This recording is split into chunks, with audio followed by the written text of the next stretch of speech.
"Little miss, it's time for us to dance." The statement, soft but clear, sliced through the murmur of the charity gala. The music from the string quartet faltered. 100 conversations died in an instant. Every eye in the opulent ballroom, belonging to bankers, surgeons, and philanthropists, snapped to the source. There, beside the grand oak doors, stood a janitor in blue overalls on top of a gray t-shirt, his hand outstretched. His invitation was not for the debutantes in their silk gowns or the society wives dripping in diamonds. It was for the little girl sitting silently in a state-of-the-art wheelchair. Grace Ashton, 11 years old, whose legs hadn't moved in the year since the accident. Her face, framed by a cascade of dark hair, was pale, her eyes wide with a mixture of shock and confusion. A gasp rippled through the crowd. A woman whispered, "How cruel." Then, a voice cut through the silence, sharp and cold as ice. "What did you just say to my daughter?" Penelope Ashton, CEO of Ashton Industries, moved from her table with a predatory grace. Her designer gown shimmered, but her eyes held a fire that could melt steel. She stopped directly in front of the janitor, her fury a palpable force. The janitor, who looked weary from a life of hard work, didn't shrink back. He held her gaze, his own eyes filled with a strange, unnerving calm. He looked past the powerful CEO, back to the girl frozen in her chair. "I said," he repeated, his voice gentle but firm, ignoring the collective horror of the room. "It's time for us to dance." The words hung in the air, an act of defiance so audacious it bordered on insanity. For a split second, Penelope was speechless, caught between disbelief and a rage so pure it threatened to consume her. This man, this nobody in a stained uniform, had not only violated the sanctity of her event, but had targeted her daughter, the one part of her life that was fragile, broken, and off-limits to the world. "Security!"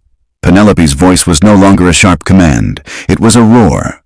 2 men in black suits materialized from the edges of the ballroom, their faces grim. "Get this man out of my sight!" Now. The janitor, Brandon Cole, didn't resist. He lowered his hand and gave Grace one last, lingering look. Not of pity, but of something else. Something that looked dangerously like understanding. As the guards gripped his arms, he turned his head and met Penelope's furious glare. He said nothing, but his silence was louder than any apology. It was a challenge. The guards practically lifted him off his feet, marching him toward the service exit. The ballroom erupted in a cacophony of whispers. Penelope's perfectly curated evening had been shattered.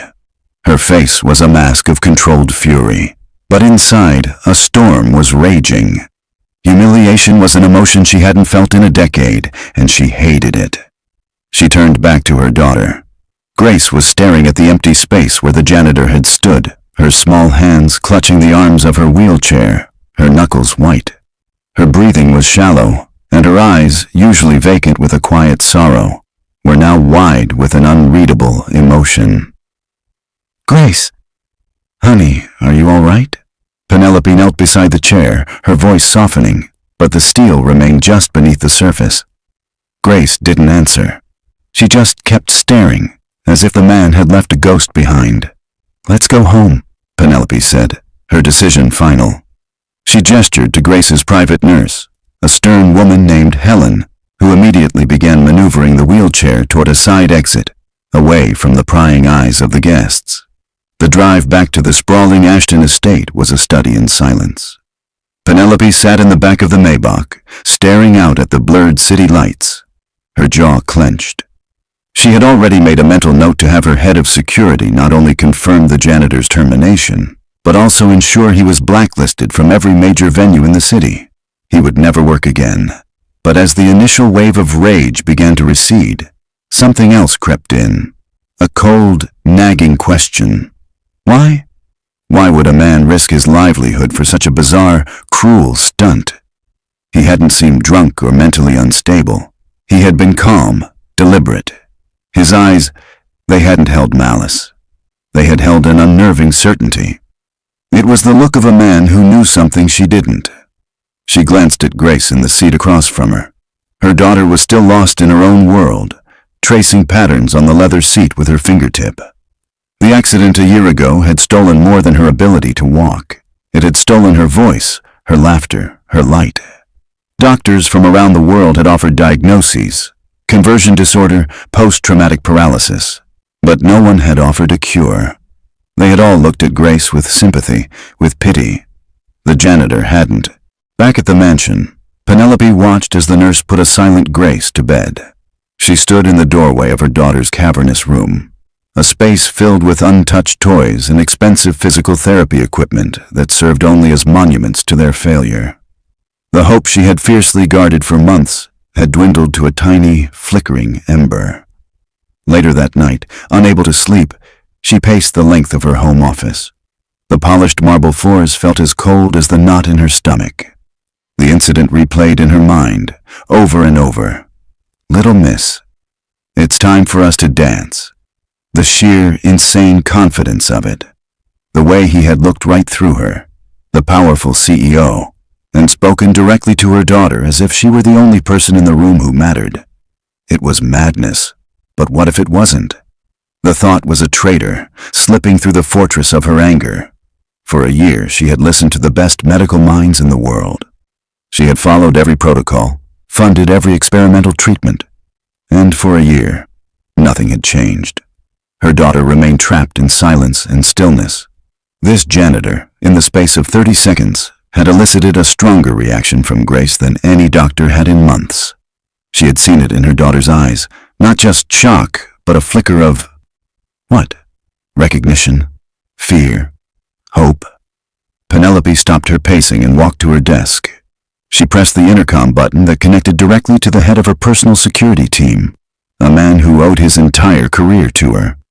"Davis," she said, her voice low and steady. "The janitor from the gala tonight. The one who was removed." "He's been dealt with, Miss Ashton." Davis's voice crackled back. "He won't be a problem." "That's not what I'm calling about," Penelope said, her gaze drifting to a framed photo of a smiling, walking Grace, taken just weeks before the accident. "I want you to find out who he is. I don't mean his name and address. I mean everything. His past, his employment history, where he went to school, who his family is. I want to know where he was born and what he had for breakfast this morning. I want to know why he was there tonight. Find out everything you can about him." There was a brief pause on the other end. "Ms. Ashton, may I ask why?" Penelope's voice was barely a whisper. "Because I need to know if he's a monster, or if he's the only person in the world who wasn't afraid to look my daughter in the eye." 2 days passed. For Penelope Ashton, they were the longest 48 hours of her life. She moved through her corporate duties like an automaton, chairing meetings and signing multi-million-dollar contracts with a detached efficiency that unnerved her subordinates. But behind the mask of the unshakable CEO, her mind was a whirlwind, constantly circling back to the janitor's calm, challenging eyes. While Penelope wrestled with her uncertainty, Brandon Cole's life continued in its quiet, predictable rhythm. His world was a cramped 2-bedroom apartment in a part of the city Penelope's limousine service probably had marked as a no-go zone. The building smelled of boiled cabbage and old wood, a universe away from the antiseptic, gardenia-scented air of the Ashton estate.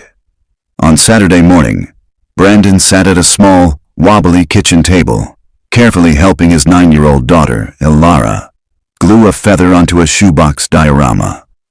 Ilara was a miniature version of him, with the same thoughtful eyes and a smile that could disarm a battalion. "Do you think Mr. Henderson will like the T-Rex nest, Dad?"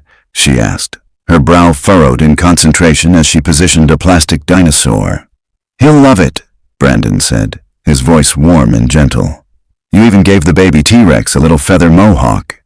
"That's extra credit for scientific accuracy right there," Ilara giggled. "You're silly." "Only on weekends," he replied with a wink. His hands, which had pushed a janitorial cart through miles of sterile hallways, were surprisingly nimble. He moved with a quiet purpose, whether he was fixing a leaky faucet or braiding Ilara's hair. There was a stillness about him, a deep well of patience that seemed at odds with the weary lines etched around his eyes. He had built a small, safe world for his daughter, a fortress of love and routine designed to keep the ghosts of his past at bay. He never spoke of his old life, of the woman who had given Ilara her smile, or of the career that had once defined him. To Ilara, he was just Dad, the man who made the best pancakes, told the best bedtime stories, and could fix anything. He had been fired, of course. The call had come the morning after the gala. It was expected. He had crossed a line, and in Penelope Ashton's world, lines were absolute. He hadn't fought it. He just started looking for a new job, another anonymous position where he could blend into the background. But even as he scanned the want ads, his thoughts kept drifting to the girl in the wheelchair. He could still see her eyes, wide and haunted, and the almost imperceptible tremor he had spotted in her calf muscle just before he'd spoken. It was a flicker of life, a signal in the dark that only a man trained to look for such things would ever see. Meanwhile, in a sleek, glass-walled office downtown, Davis, Penelope's head of security, placed a single thin file on her desk. His face was impassive, but his posture was tight. "This is everything we could find on Brandon Cole," he said. Penelope leaned forward, her fingers steepled. "And?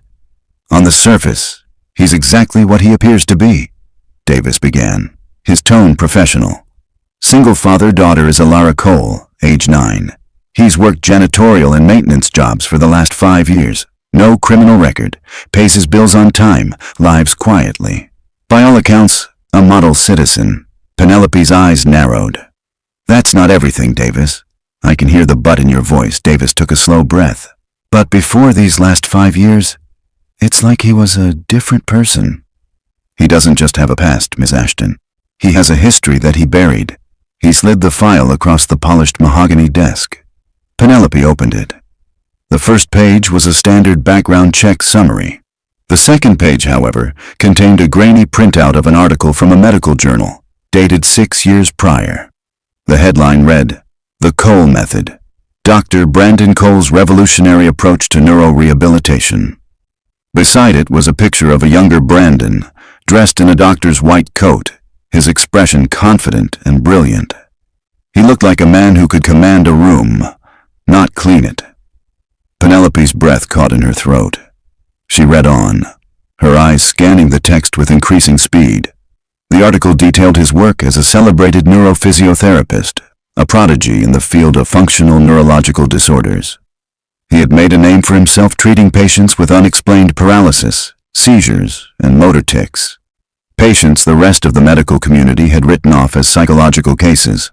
He was described as a visionary, a miracle worker. She flipped the page. There were more articles, awards, conference invitations. He had been a star, a beacon of hope for people trapped in their own bodies. And then 5 years ago, it all just stopped. "What happened?" Penelope whispered, looking up at Davis. 5 years ago, his wife, a neuroscientist named Dr. Anna Cole, was killed in a multi-car pileup, Davis said quietly. "According to our sources, he was driving the car behind her." He saw the whole thing. 2 weeks later, he resigned from his position at the institute, sold his house, and vanished from the medical community. He's been working menial jobs ever since Penelope stared at the photograph, at the ghost of the man who had offered to dance with her daughter. It didn't make sense. A man with that kind of talent, that kind of knowledge. Why throw it all away to push a mop? And more importantly, what had he seen in Grace? The file gave her the what, but it didn't give her the why. His incredible past didn't explain his bizarre actions at the gala. In fact, it made them even more baffling. A doctor of his caliber would know better than to subject a traumatized child to that kind of public spectacle. It was reckless, unprofessional, unless it wasn't. The mystery, which had been a nagging question, now became a consuming obsession. She closed the file, the silence in her office pressing in on her. She had the facts, but she didn't have the truth, and she realized with a jolt that there was only one person who could give it to her. "Davis," she said, her voice firm, the voice of a CEO making a decision. "Get me his address, and tell my driver to have the car ready in 10 minutes. The Maybach glided to a silent stop on a street that looked like it had been forgotten by the rest of the city. The buildings were brick and tired, their fire escapes tracing jagged lines against a bruised twilight sky. For Penelope Ashton, it was like arriving on another planet. Her driver, a man trained for discretion in the face of billion-dollar deals and scandalous affairs, couldn't hide the flicker of concern in his eyes as she stepped out of the car. Penelope ignored him. She smoothed down her tailored cashmere coat, a piece of clothing that cost more than the combined rent of the entire floor she was about to visit, and walked toward the entrance of the building. The lobby smelled of damp concrete and bleach. She climbed 3 flights of stairs, her heels clicking an alien rhythm on the worn linoleum, until she found apartment 3B. She stood before the door for a long moment, her heart pounding a nervous, unfamiliar beat. She was Penelope Ashton. She did not get nervous. She made people nervous. But the man on the other side of this door had already dismantled her composure once. Taking a deep, fortifying breath, she raised her hand and knocked. The sound was sharp, decisive, a command. The door opened a moment later. Brandon Cole stood there, his expression unreadable. He had changed out of his work overalls and was wearing a simple Henley shirt and jeans. He wasn't surprised to see her. His eyes held a quiet resignation, as if he'd been expecting this visit all along. Before he could speak, a small face peeked around his leg. It was Alara, holding a half-eaten apple, her curious eyes wide as she took in the imposing woman standing in their hallway. "Dad, who's that?" she whispered. Brandon placed a gentle hand on her head. "It's okay, sweetie. It's someone from my old job. Why don't you go finish your homework?" Alara nodded and, after one last inquisitive look at Penelope, disappeared back into the apartment. Brandon's gaze returned to Penelope, his expression hardening slightly. "I'm not sure what you hope to accomplish by coming here, Miss Ashton." "I'm not here for an apology," Penelope said, her voice clipped and precise. She held up the manila file. "I'm here for an explanation. I know who you are, Dr. Cole. I know what you used to do. So you're going to tell me right now why you subjected my daughter to that performance." Brandon looked at the file, then back at her. A flicker of pain crossed his face, a shadow of the man he used to be. He sighed, a weary sound that seemed to come from the depths of his soul, and stepped back, holding the door open. "You should come in." The apartment was small, but it was meticulously clean and surprisingly warm. Children's drawings were taped to the refrigerator. A stack of library books sat on a small end table. It was a home, filled with a quiet love that felt more real than any of the curated sterile spaces in her own mansion. Penelope remained standing, her posture rigid. "I'm not here for tea, Dr. Cole. I'm here for answers. I'm not a doctor anymore," he said quietly, closing the door. "And I didn't do anything to your daughter. I did it for her." He finally met her gaze directly, and the unnerving certainty was back. "I saw her muscle fire." The words were so simple, yet they landed with the force of a physical blow. Penelope felt her breath catch. "What are you talking about?" "Your daughter," Brandon said, his voice low and intense. "When you walked past her table at the gala, your gown brushed against her leg, and her calf muscle, the gastrocnemius, had an involuntary tremor, a fasciculation. It was tiny, less than a second, but it was there. I saw it." He walked over to a small bookshelf and pulled down a heavy medical textbook. "The doctors have told you her paralysis is real, and they're right. But they're looking for the cause in her spine. They're looking for nerve damage, for a physical disconnection. They're not going to find it. Because the problem isn't in her body, Miss Ashton. It's in her brain." He opened the book to a chapter on functional neurological disorder. "Trauma can rewire a person," he explained, his voice taking on the quiet authority of the expert he once was. "When the mind experiences something it can't process, it sometimes chooses to protect itself. It severs the connection to a part of the body. It builds a wall. The nerves are fine, the muscles are healthy, but the brain has forgotten how to command them. Your daughter is living inside a psychological prison. That flicker I saw, that was a sign that the prisoner is still alive in there, rattling the bars." Penelope stared at him, her carefully constructed world beginning to tilt on its axis. "And the dance? Why would you? Why would you humiliate her like that? It wasn't about humiliation, he said firmly. It was a pattern interrupt. A shock to the system. For a year, everyone has treated her like she's made of glass. They speak in whispers. They handle her with pity. Her brain has accepted that as the reality. I had to do something so unexpected, so far outside the realm of her daily experience, that it might bypass the conscious mind and provoke a reaction. I needed to see if I could make the prisoner rattle the bars again, on command. He stepped closer, his voice dropping. I didn't expect her to stand up. I just wanted to see her flinch, to see that flicker again, to prove that the connection is still there, just dormant. It all clicked into place. The confidence, the certainty, the complete disregard for the consequences. He wasn't a madman. He was a doctor, performing the most unorthodox diagnostic test of his life. And it was for her daughter. The revelation didn't come like a gentle sunrise. It came like a crack of lightning, shattering the dam of grief, frustration, and fear that Penelope had been holding back for a year. The thought that Grace's condition wasn't a life sentence, that the daughter she remembered might not be lost forever, was too much to bear. A choked sob escaped her lips. Her hand flew to her mouth, but it was too late. The iron control that had defined her entire life crumbled into dust. The formidable CEO of Ashton Industries stood in a janitor's cramped living room and began to weep. The tears weren't quiet or dignified. They were raw, agonizing sobs, torn from a place of profound pain and a terrifying, fragile new hope. Brandon stood frozen, a medical textbook still open in his hands. The sound of Penelope Ashton's raw, unrestrained sobs filled the small apartment, a sound so out of place it felt like a violation. For 5 years, he had meticulously avoided this exact kind of raw, unfiltered pain. He had built his new life on a foundation of emotional distance, of simple problems that could be solved with a wrench or a mop. This was a wound he had no tools to fix. Not anymore. He was no longer a doctor.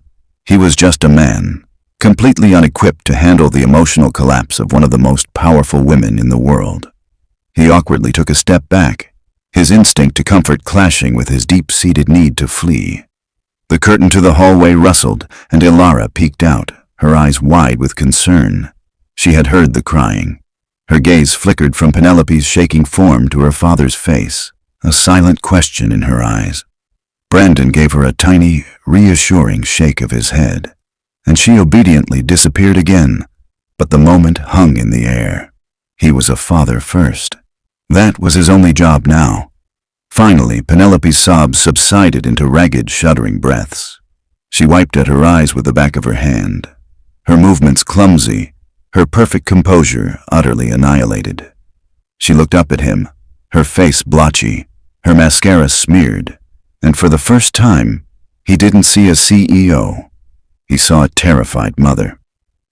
"Can you help her?" she asked, her voice a raw whisper, stripped of all its authority. Can you fix her?" The question was a punch to the gut. It was the same question he had been asked 100 times in his old life, the question he had run away from. He closed the textbook with a soft thud and placed it back on the shelf, the gesture a clear and deliberate boundary. "Ms. Ashton," he began, his own voice quiet but firm. "I'm a janitor. The man you're looking for, the doctor in that file, he doesn't exist anymore. He died 5 years ago on the interstate, right alongside his wife." The words were harsh, but he needed her to understand. He couldn't offer a hope he wasn't sure he could deliver on. "I don't believe that," Penelope said, pushing herself to stand, gathering the tattered remnants of her strength. "A man with your knowledge doesn't just forget it. It's a part of you." "Knowledge isn't the issue," Brandon countered, his jaw tight. "I left that world for a reason. I won't go back." "Why?" she pressed, stepping closer. "Because it's painful for you? My daughter has been trapped in a wheelchair for a year, unable to speak, unable to live, and you're worried about your own comfort?" The accusation stung, but he didn't flinch. "I am worried about my daughter," he said, his gaze flicking toward the hallway where Ilara was. I am worried about giving you a hope that turns out to be false. I know what that kind of failure does to a family. I will not be responsible for breaking yours a second time. You are the only hope I have. Penelope's voice cracked, her desperation palpable. I will give you anything. Name a price. I'll fund a private research lab for you. I'll build you a state-of-the-art clinic. I will write a check so large it would make international news. Just please, help my little girl. He shook his head, a sad final motion. My life is not for sale, Ms. Ashton. And your daughter's healing isn't something that can be bought. He turned away from her. I think you should go. It was a dismissal, clear, final. The conversation was over. Penelope stood in the middle of the room, defeated. The flicker of hope that had ignited within her was about to be extinguished. She looked around the small apartment, at the simple, loving life he had built, and she understood his refusal. He had found a sort of peace here, a quiet harbor after a devastating storm. She was asking him to sail back into the hurricane. She turned to leave, her shoulders slumped. But as her hand reached the doorknob, the curtain rustled again. This time, Elara stepped out. She was holding the shoebox diorama of the T-Rex nest. She walked hesitantly toward Penelope, her small face serious. Are you sad because your daughter is sick? Elara asked, her voice as clear as a bell. Penelope froze, looking down at the little girl. She couldn't speak, so she just nodded, a fresh wave of tears threatening to fall. Elara held up the diorama. My dad fixes things, she said with the simple, unwavering faith of a child. He fixed my bike, and Mr. Henderson's leaky roof. He's really good at it. Maybe he can fix your daughter too. Brandon closed his eyes, his heart aching. Elara, honey, it's not that simple. Why not? Elara looked up at him, her brow furrowed. You always say that when people are hurt, you should help if you can. Out of the mouths of babes. The simple, profound truth of it cut through all of Brandon's defenses. It was the core principle he had built his life on, the very creed he had taught his daughter, and he was about to betray it. He looked at Penelope's tear-streaked face, at the raw plea in her eyes. He saw the ghost of every desperate parent who had ever sat in his office. And then he looked at Elara, who believed her father was a hero who could fix anything. How could he tell her he was a coward? A long, heavy silence filled the room. Brandon took a deep, shaky breath, the sound of his own carefully constructed walls beginning to crack. I'll do it, he said, the words tasting like rust and regret in his mouth. I'll try to help your daughter. Relief washed over Penelope's face so intensely it almost brought her to her knees. Thank you, she breathed. Thank you. But not for your money, Brandon said, his voice instantly regaining a sliver of its old authority. He was setting the terms now. This would be on his ground. This is not an employer-employee relationship. I am not on your payroll, and we don't do this in a hospital or some sterile room in your mansion. I need a neutral space, a place where Grace can feel safe, not like a patient being studied. Penelope nodded quickly, willing to agree to anything. Whatever you need. We have a guest house on the estate. It's separate from the main house, quiet. It has everything you could need. Would that work? Brandon considered it. It was a compromise, but it offered control and privacy. Fine, he said. You'll arrange for my things to be moved. My daughter and I will stay there, but my methods are my own. You don't interfere. You don't question me in front of Grace. You just trust me. Can you do that? For a woman who trusted no one, it was the biggest ask of all. She looked from his determined face to his daughter's hopeful one, and she knew she had no other choice. Yes, Penelope said, her voice trembling but firm. I can do that. Moving from their cramped apartment to the Ashton guest house felt like stepping through a portal into another dimension. The guest house wasn't a house. It was a modern architectural marvel of glass and stone, nestled discreetly among a grove of ancient oak trees. It had 3 bedrooms, a chef's kitchen with appliances that hummed with silent efficiency, and floor-to-ceiling windows that looked out onto a serene, private garden. Elara was mesmerized. She ran from room to room, her footsteps silent on the heated marble floors, her face pressed against the glass as she watched a hummingbird hover over a fuchsia bush. "Dad, it's like a spaceship," she declared, her voice filled with awe. Brandon watched her, a tight knot of apprehension in his chest.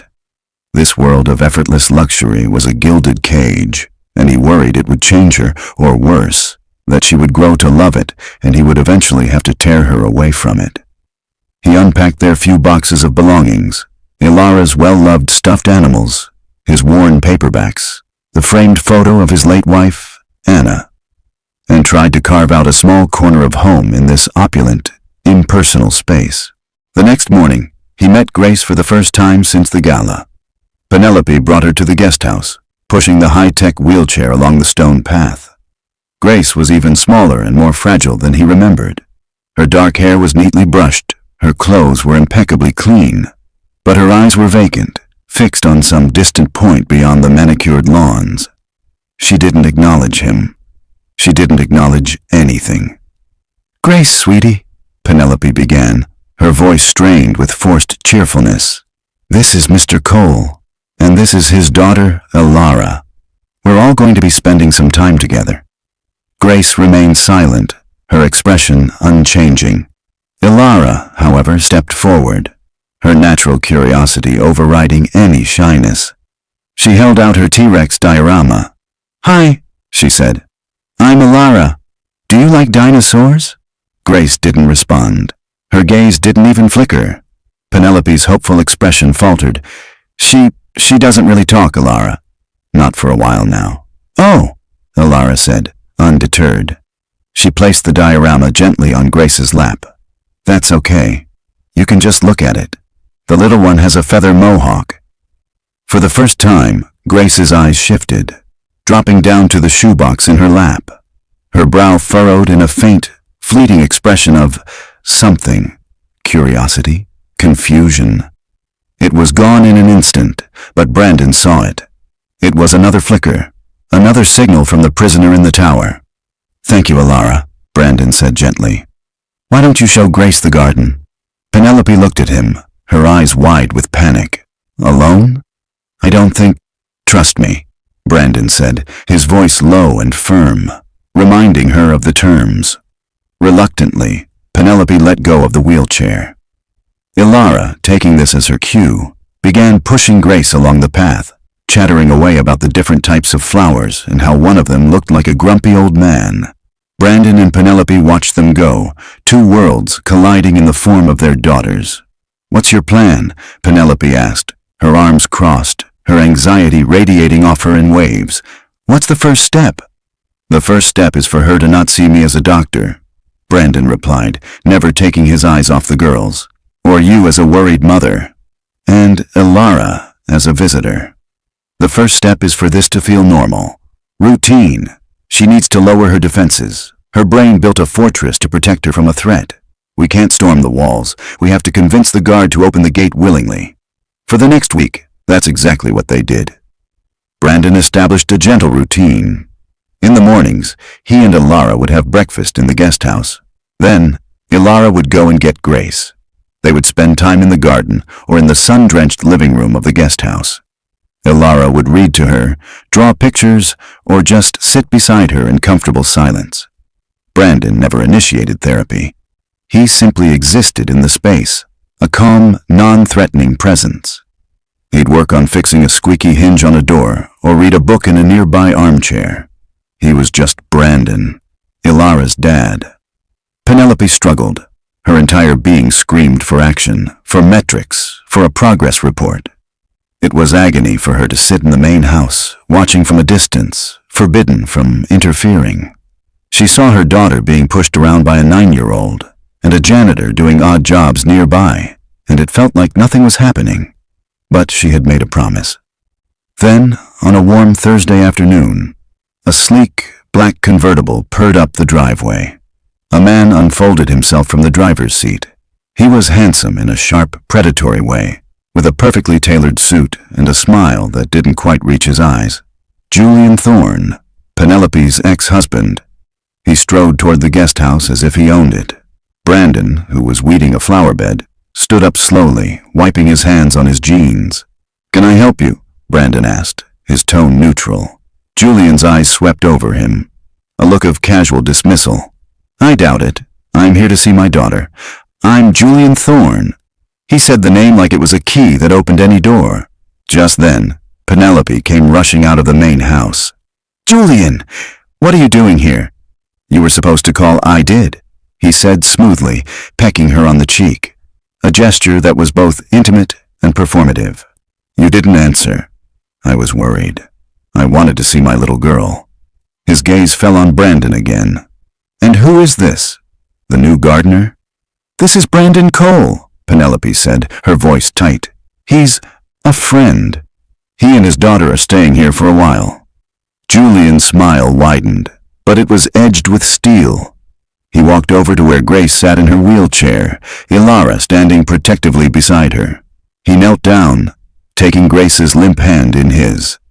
"Hello, my darling," he cooed, his voice sickeningly sweet. "Daddy's here. Did you miss me?"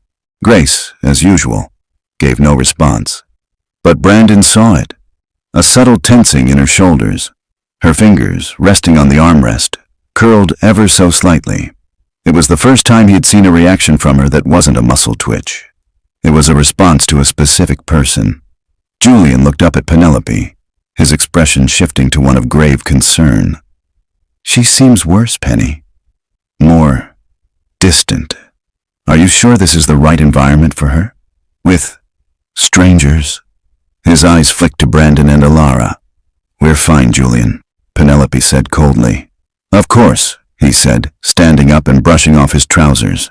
He gave Brandon one last long look, a silent assessment that was both a challenge and a threat. "Well, I just wanted to stop by. I'll see you soon, my angel." He blew a kiss to Grace and strode back to his car, the engine roaring to life before he sped away. The air felt thick and heavy in his absence. Brandon walked over to Grace's wheelchair. He knelt down in front of her, just as Julian had. He didn't touch her. He just looked at her, his voice soft. "It's okay to be scared, Grace," he whispered. "But you're safe here." For the first time since he had met her, Grace Ashton lifted her head and her eyes met his. They were filled with a profound, terrifying, and unmistakable emotion. Fear. The single word hung in the air between them, more potent than any scream. Fear. It was a raw, primal signal from the depths of Grace's locked-away mind, and it was directed squarely at him. Brandon didn't move, didn't even breathe. He held her gaze, acknowledging her terror, letting her know he saw it, truly saw it. For the first time. For a full 10 seconds, the world seemed to shrink to the space between the broken little girl and the man who had promised she was safe. Then, as quickly as it had appeared, the connection broke. Grace's eyes went vacant again, the light within them extinguished. She slumped back in her chair, her head lolling slightly to the side, returning to the empty shell she had been just moments before. But the air had changed. A door had been opened, and now they all knew what lay on the other side. Penelope rushed forward, her face pale with a mixture of horror and a terrible dawning understanding. "What was that?" she whispered, her voice trembling. "Brandon, what just happened?" "She was looking right at you. She was terrified." "No," Brandon said, finally standing up, his own heart pounding. He turned to face Penelope, his expression grim but energized. The passive observer was gone. The therapist was back. She wasn't afraid of me. She was afraid of him. Of Julian. "That's impossible," Penelope said, shaking her head in denial. "She loves her father. He adores her. Julian, he can be difficult, but he would never, ever hurt Grace." "Pain isn't always physical," Brandon said, his voice low and firm. That reaction was pure, instinctual fear. "It's the key, Penelope. The reason her mind built the fortress in the first place.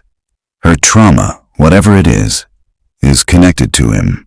He looked over at Grace, who was now staring blankly at the garden, as if the last minute had never happened. "The passive phase is over," Brandon stated. "Waiting for her to open the gate isn't enough. We have to give her the tools to pick the lock herself." He turned and walked back into the guest house, his movements now filled with a purpose Penelope hadn't seen before. She hesitated for a moment, then pushed Grace's wheelchair and followed him inside, Ilara trailing silently behind them. The living room, which had been a quiet, neutral space, was about to become his office. He cleared the sleek glass coffee table, pushing aside a stack of art books. "What are you going to do?" Penelope asked, her voice laced with apprehension. Her brain has shut down the pathways for speech and motor control because the memory is too dangerous to let out that way, Brandon explained, his focus absolute. "So we need to open a new pathway, one that feels safer." He disappeared into one of the spare bedrooms and returned with several large pads of drawing paper and a box of charcoal pencils he'd had moved from his apartment. "We're going to let her hands do the talking." He pulled a chair up to the coffee table and set out a single sheet of paper and one thick stick of charcoal. Then he turned to Ilara. "Sweetie, can you do something for me?" he asked gently. "Can you sit with Grace? You don't have to do anything. Just be with her." Ilara nodded, pulling a small stool up beside Grace's wheelchair. She didn't try to talk to her. She just sat, a small, reassuring presence. Brandon knelt in front of Grace again, bringing himself to her eye level. "Grace," he said softly, his voice a calm, steady anchor. "I know you're scared, and I know you can hear me. I'm not going to ask you to talk. I'm not going to ask you to move. I'm just going to ask you to listen to a story." He didn't look at Penelope, but he could feel her holding her breath a few feet away. "Once upon a time," Brandon began, "there was a little bird who loved to fly. She would soar so high, the world looked like a tiny map below her. But one day, a terrible storm came. The wind was so strong, and the thunder was so loud, that the little bird got scared. She flew into a cave to hide, and she stayed there for a very, very long time. It was safe in the cave, but it was also dark. And the little bird started to forget what the sun felt like. She started to forget how to fly." He paused, letting the words settle. "She's still in there, Grace. The part of you that knows how to fly. She's just hiding. And that's okay, but I think she's tired of the dark." He gently took Grace's limp hand and curled her fingers around the thick piece of charcoal. Her muscles were unresponsive, her hand like a doll's. He carefully rested her hand on the clean white paper. "You don't have to come out of the cave," he whispered. "Just show me what it looks like in there." He let go of her hand. For a long, agonizing minute, nothing happened. Grace's hand rested on the page, motionless. Penelope let out a shaky breath, the sound of her hope beginning to fray. It was too soon. It wasn't working. But then, Ilara reached out and gently placed her own small hand over Grace's. "It's okay," she murmured, so quietly only Grace could hear. "You can draw a dinosaur if you want. They're good at hiding, and then it happened." Grace's fingers tightened, almost imperceptibly, around the charcoal.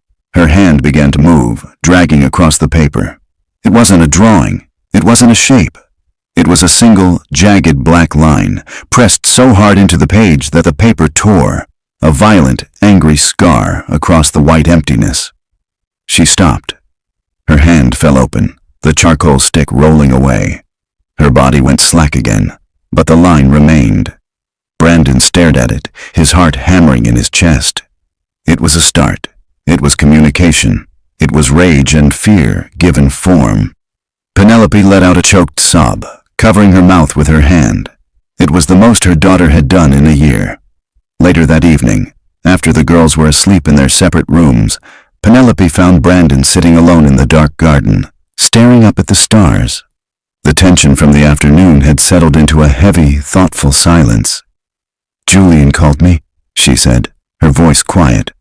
She stood a few feet away from him, unwilling to break the fragile peace. "He asked how Grace was doing." "He asked about you. He said he was worried I was putting my daughter in the care of an unstable man Brandon didn't turn." "What did he say?" "He knows about your wife," Penelope said softly. "He said he read the accident report. He said you were driving. He suggested that your guilt might be clouding your judgment, that you might be trying to save my daughter to make up for the fact that you couldn't save your own wife." The cruelty of the words was breathtaking. Brandon's shoulders tensed, the only sign the blow had landed. He remained silent for a long time. "Is it true?" Penelope finally asked, the question costing her everything. Brandon finally turned to look at her, his face a mask of old, deep-seated pain in the moonlight. "Yes," he said, his voice gravelly. "It's true. I was driving." He looked away again. "But that's not why he's trying to get rid of me. He's not worried about my past. He's worried about what Grace is going to draw next." Penelope stared at him, the cool night air suddenly feeling thin and sharp in her lungs. The words hung between them, heavy with insinuation. He's worried about what Grace is going to draw next. It was an accusation so monstrous, so contrary to everything she knew about Julian, that her mind recoiled. "What are you suggesting?" she asked, her voice barely a whisper.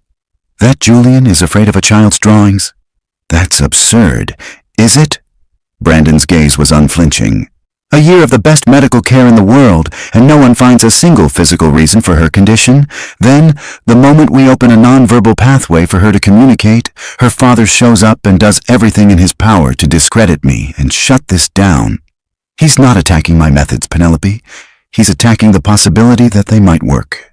He stood up and began to pace the small stone patio, his earlier weariness replaced by a sharp, analytical energy. Functional neurological disorder is a prison, but it's a prison the mind builds for a reason. It's a coping mechanism. The brain decides that the memory of the trauma is so catastrophic, so existentially threatening, that it's safer to shut down the body than to relive it. Grace isn't paralyzed because her legs don't work. She's paralyzed because her mind won't let them. He stopped and faced her. "Whatever she's hiding in that cave isn't just a storm. It's a monster. And I think your ex-husband knows exactly what that monster looks like." Penelope sank onto a stone bench, her head spinning. Julian was selfish, manipulative, and had been a terrible husband. But he was Grace's father. She had seen him read bedtime stories, build sandcastles, push her on the swings. The image of him as a monster, as a man who would intentionally harm his own daughter or be afraid of her healing, was a reality she couldn't reconcile. "After the accident," she said, thinking aloud, "he was devastated. He was the one who held my hand in the hospital. He was the one who cried when the doctors told us she might never walk again." "Was he?" Brandon asked quietly. "Or was he playing a part? You told me he was a master of public perception. Is it possible he was just managing the narrative, even then?" The question was a seed of doubt planted in the fertile ground of her own long-suppressed misgivings about the man she had once loved. She didn't have an answer. She wrapped her arms around herself, a sudden chill cutting through her expensive cashmere sweater.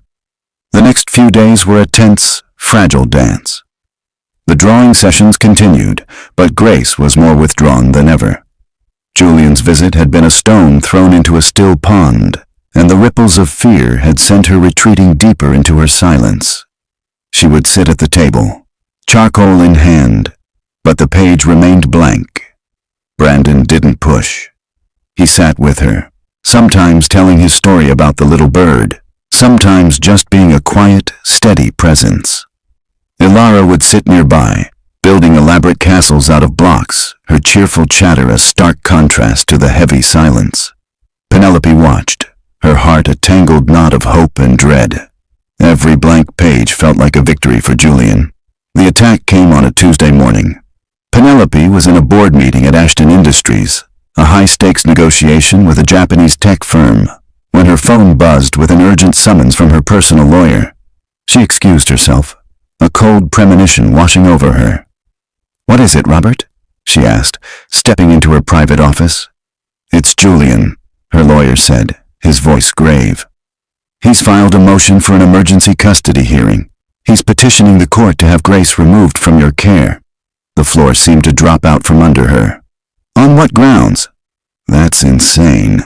He's claiming you've fallen under the influence of an unlicensed and unstable individual," Robert explained, and she could hear the rustle of papers.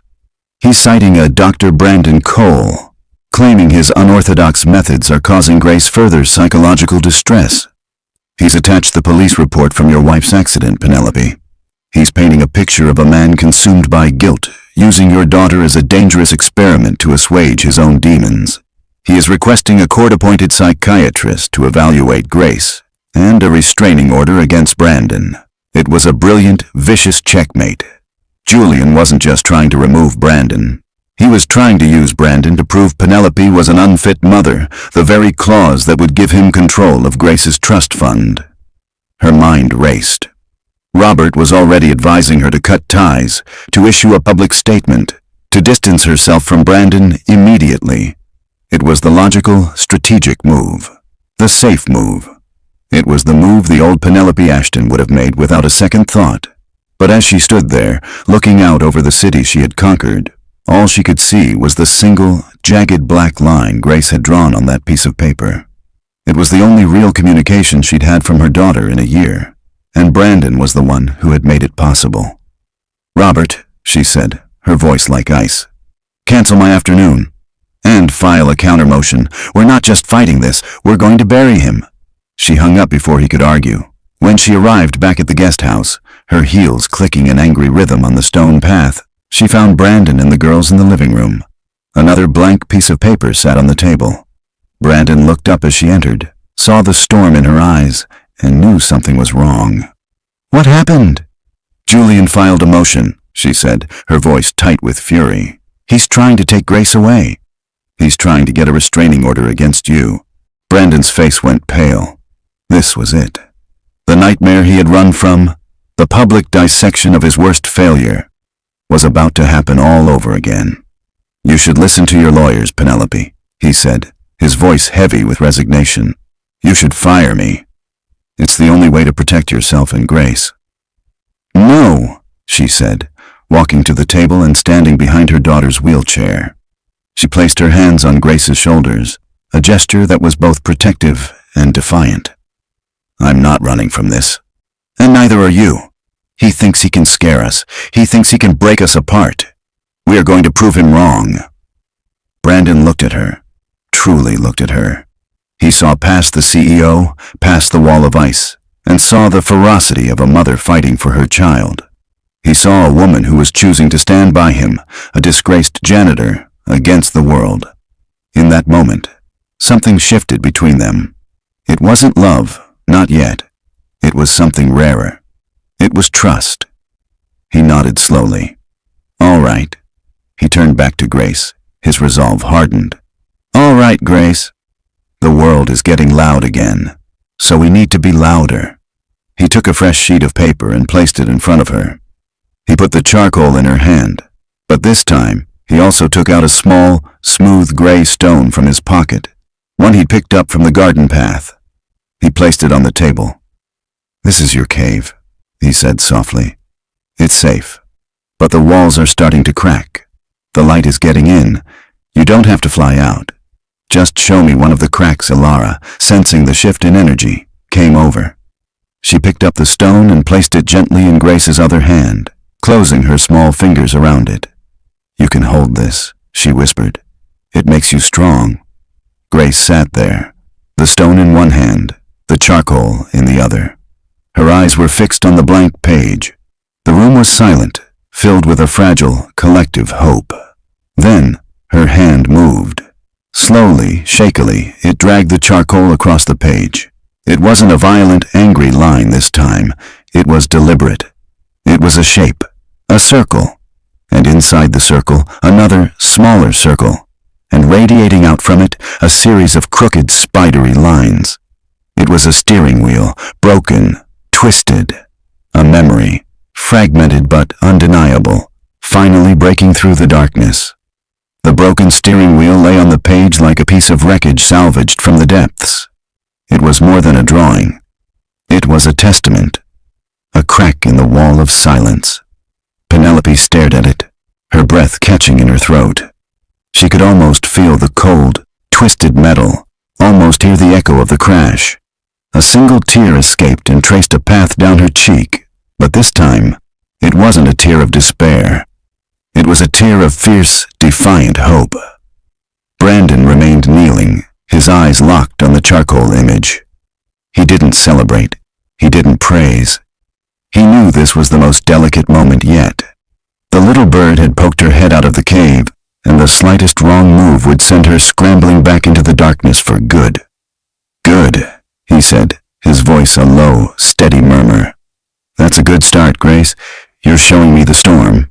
He gently nudged the paper a few inches to the left. What else? What else was there?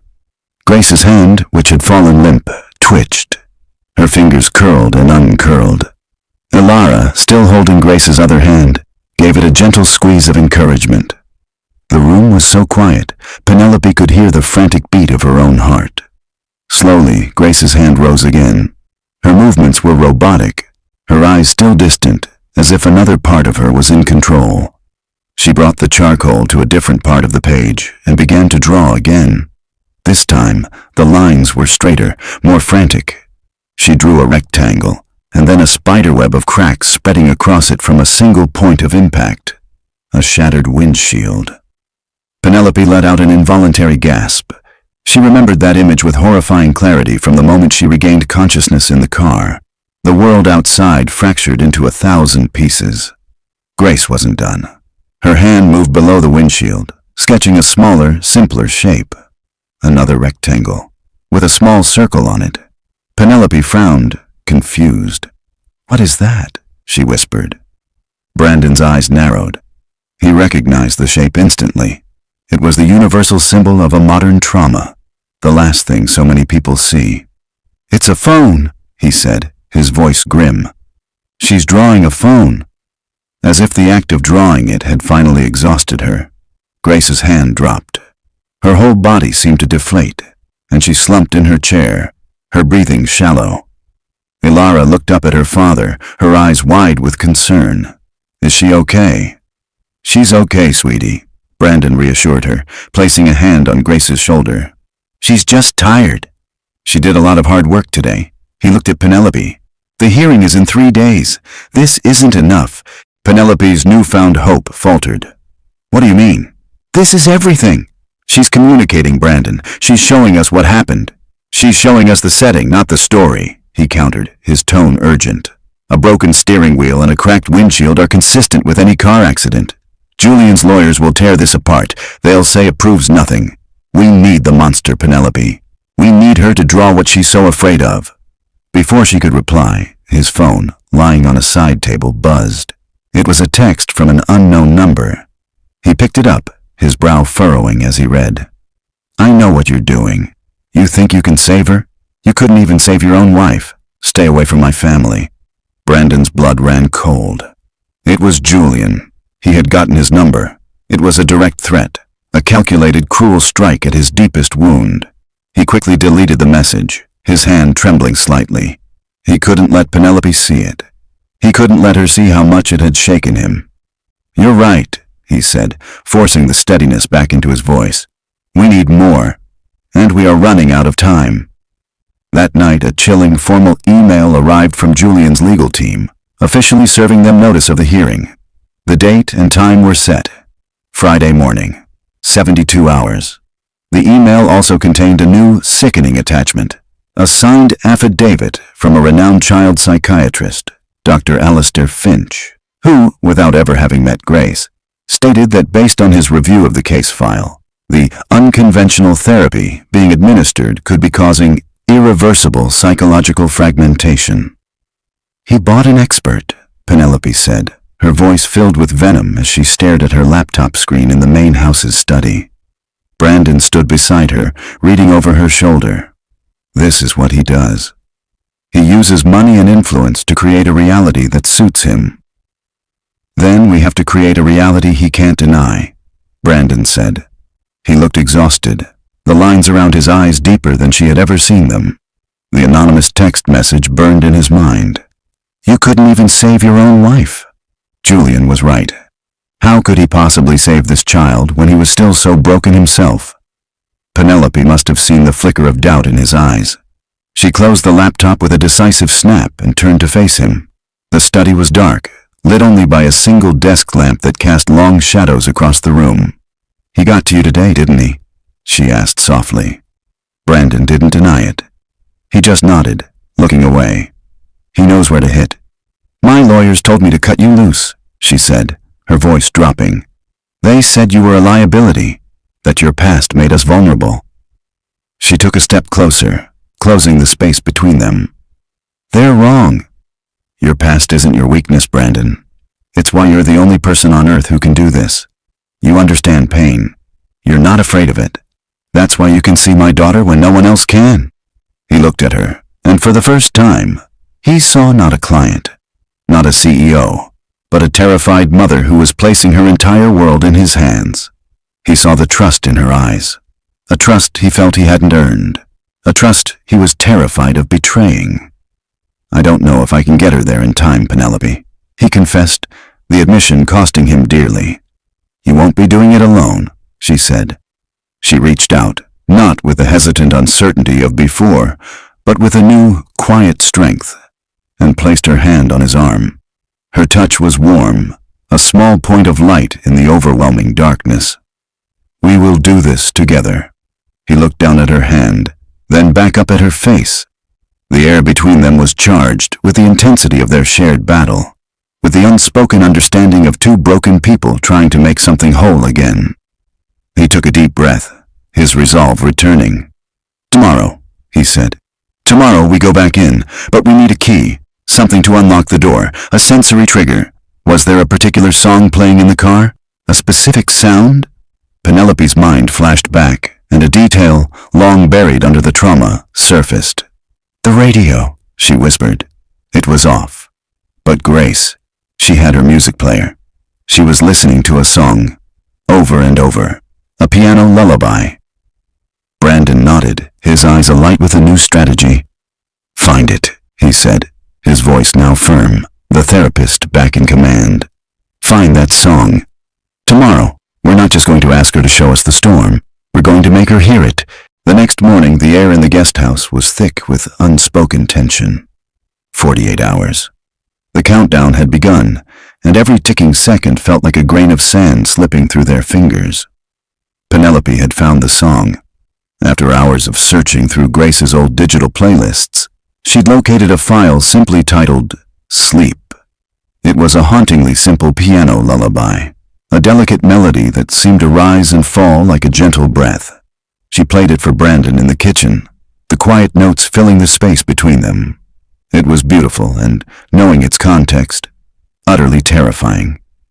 This is it, she confirmed, her voice barely a whisper. She listened to this every night. It was her comfort. Today, it's going to be our key, Brandon said, his face grim. The session began not with paper and charcoal, but with quiet preparation. Ilara, sensing the gravity of the moment, didn't chatter. She simply took Grace's hand and held it, a silent, steadfast anchor. Penelope positioned a small Bluetooth speaker on the corner of the table.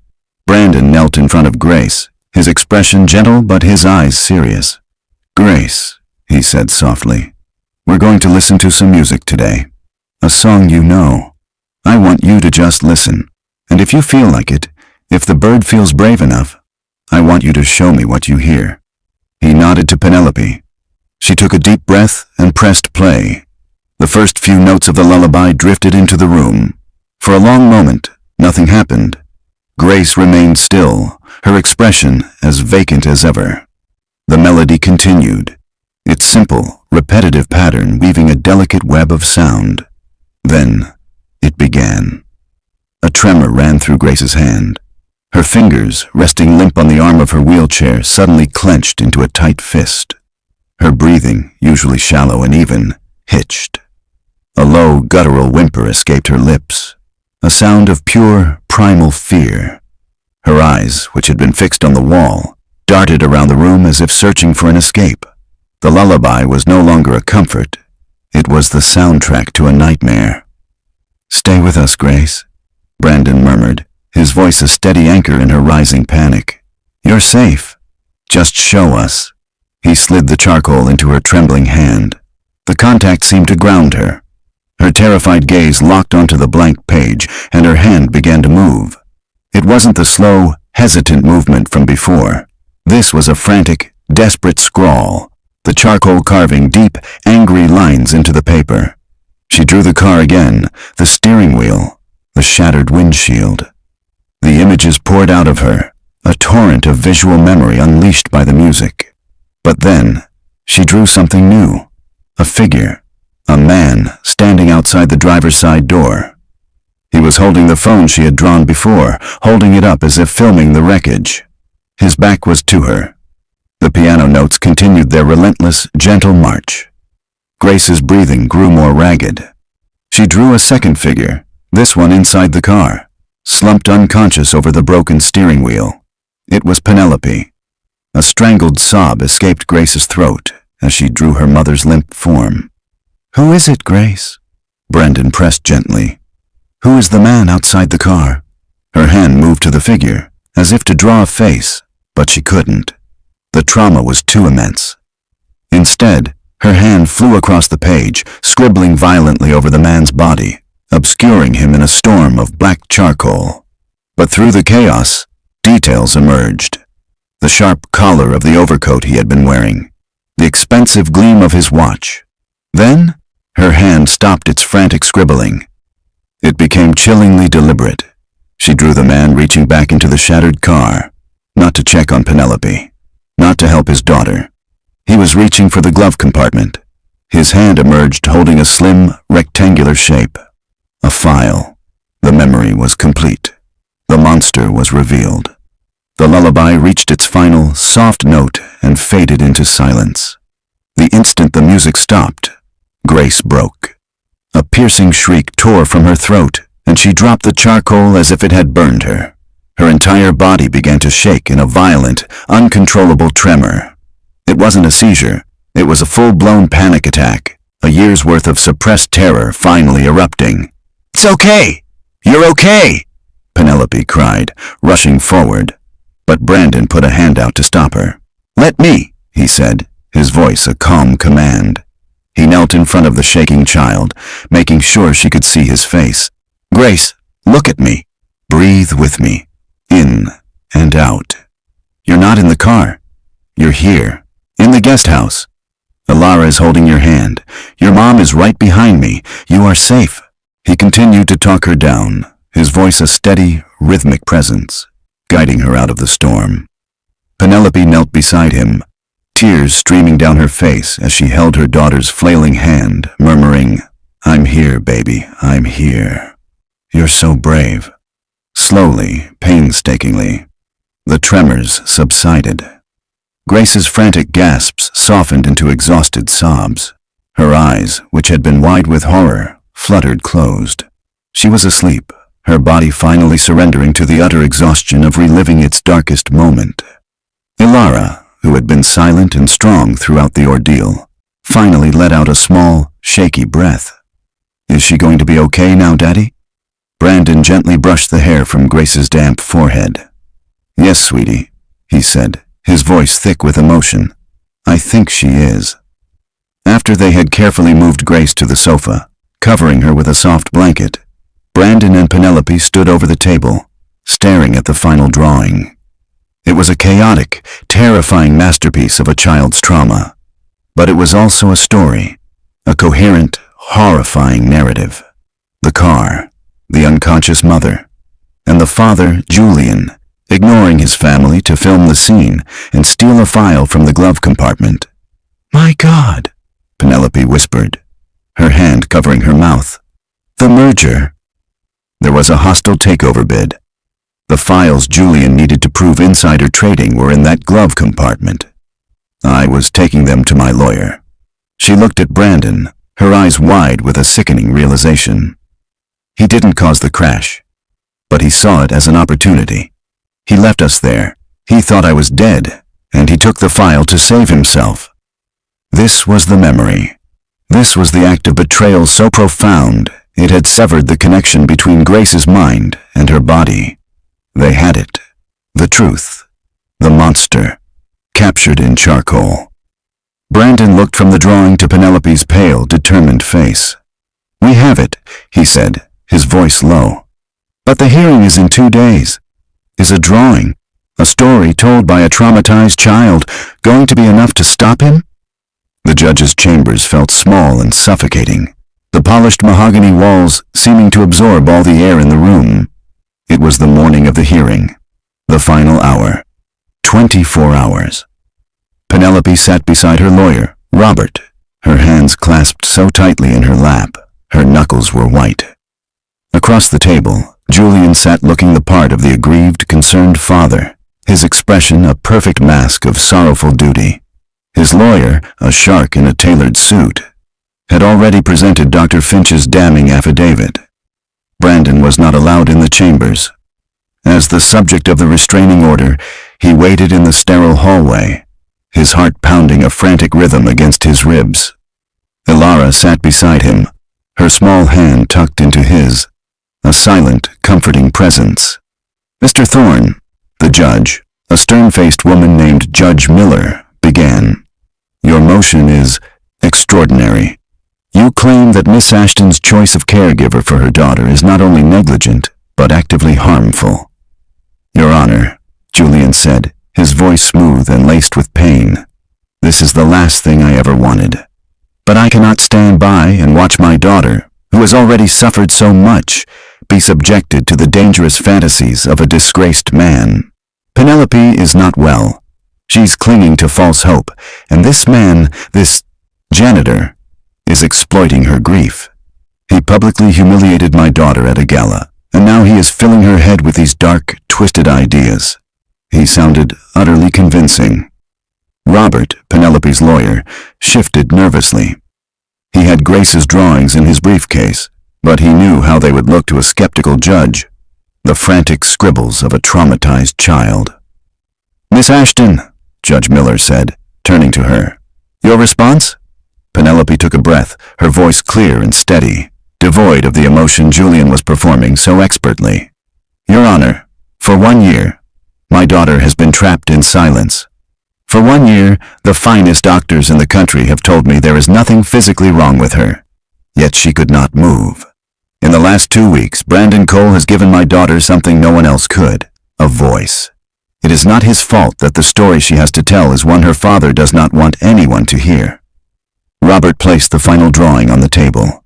The broken car, the unconscious mother, the shadowy figure of Julian stealing a file. Julian's lawyer laughed, a short, derisive sound. Your Honor, are we seriously accepting a child's nightmare doodles as evidence? This is precisely the psychological fragmentation Dr. Finch warned about. The judge stared at the drawing, her expression unreadable. The moment stretched, thin and fragile. The weight of the entire case seemed to rest on that single piece of paper. Penelope felt a surge of despair. It wasn't enough. Brandon had been right. Then she remembered. The phone. The detail Brandon had seen. She leaned over and whispered urgently in Robert's ear. His eyes widened slightly and he nodded. Mr. Thorne, Robert said, his voice suddenly sharp. Could you please describe for the court your actions in the moments immediately following the car accident? Julian didn't miss a beat. Of course, he said, his voice cracking with feigned emotion. It was chaos. I checked on Penelope, then I immediately tried to comfort Grace. I called 911. My only thought was of my family. You called 911 from your cell phone? Robert pressed. Yes. Immediately, Robert opened his briefcase and produced a new document, placing it on the table with a firm thud. These are your cell phone records from that day, Mr. Thorne. Subpoenaed this morning. They show a significant data upload, consistent with a video file, at 11:14 a.m., the moment of the crash. They also show a call made at 11:16 a.m., not to 911, but to your financial advisor. There is no record of a call to emergency services at all. Julian's mask of grief faltered. A flicker of panic crossed his eyes. That's not right. The records must be wrong. At that exact moment, a soft knock came at the chamber door. A bailiff entered and whispered something to the judge. Judge Miller's eyebrows shot up.